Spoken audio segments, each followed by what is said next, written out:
风滚草入侵了大半个地球，尤其是在美国最为严重。他们一到秋末就开始兴风作浪，袭击城镇，淹没房屋，围堵道路。那严重的时候，第二天你连门都出不了。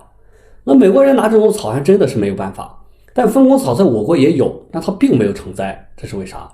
好，那今天我们就说一下入侵物种刺沙棚。看过美国西部电影的朋友应该还记得，随风滚动的杂草、仙人掌、响尾蛇是美国西部电影的标配。经常这两个牛在准备决斗的时候，就会有一团杂草从中间滚过。你不要小看这团杂草，它的演技非常的好。它这么一滚，你就能够知道电影里是秋末时节，两个牛在待的地方是干旱少雨的沙漠戈壁。根据它滚动的方向还有速度，你能够知道当时的风向还有风力的大小，整个画面一下就有了感觉，对吧？所以风滚草其实是去美国当演员去了，但是人家并没有骄傲。他们在每年秋末的时候就会进城和群众打成一片，比如在美国的加州，晚上一阵狂风过后，第二天你可能就看不到太阳了，并不是太阳没有出来，而是风滚草它堵住了你的家门啊。他们的数量非常的庞大，可以这么说，阻挡他们的建筑物能有多高，他们就能堆多高。当然淹没汽车更是不在话下了，甚至连军事基地他们也不放过。虽然风滚草不重，但它们的体积很大，所以清理起来非常的困难。你烧也不是办法，你要敢烧风滚草，风滚草就敢烧你的房子啊！所以你只能慢慢的清理。等你清理完了出门以后，他们还会在路上等你，在路上堵你。漫天飞舞的风滚草是美国西部农民的噩梦。所以这些草是怎么来的？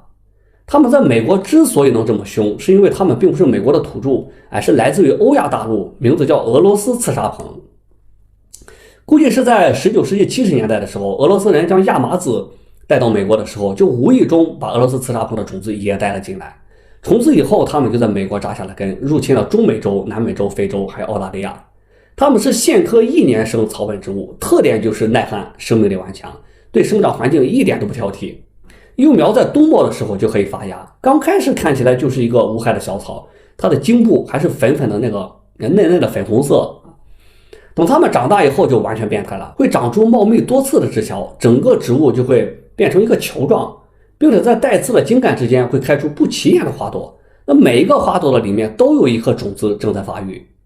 那发育完全的风滚草能够长到1米多高，根茎能够深入到地下2米以下，这就是它们耐旱的原因，吸水能力特别的强。这种霸道的植物在美国是没有天敌的，也没有竞争对手，在它们周围生长的植物根本就竞争不过它们。所以风滚草来到美国以后，就像进入了天堂啊，疯狂的这样繁殖。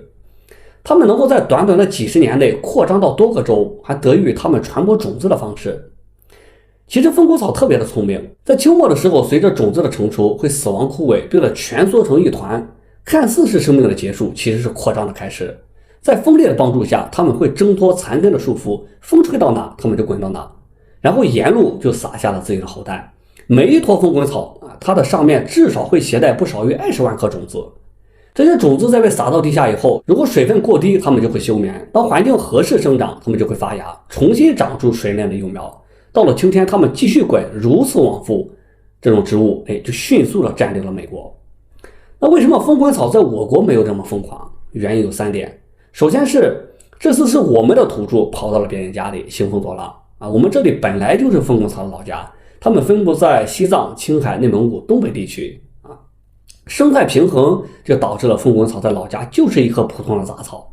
那其次就是地形的原因，在我国生长风滚草的地方多有沟壑，在美国西部都是平原地区。那最后就是风滚草出身的苋科，它本来就盛产食物，跟风滚草同属不同种的猪毛菜就是有名的野菜。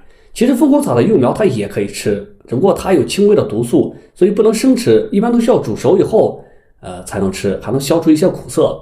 不过吃是最次要的原因啊，靠吃是不能解决这个入侵物种的，因为很多的入侵物种并不是我们经常能够吃的食物，比如入侵我国的非洲大蜗牛啊、福寿螺，还有美国白鹅，这些东西是吃不了的，派再多的吃货都解决不了问题，是吧？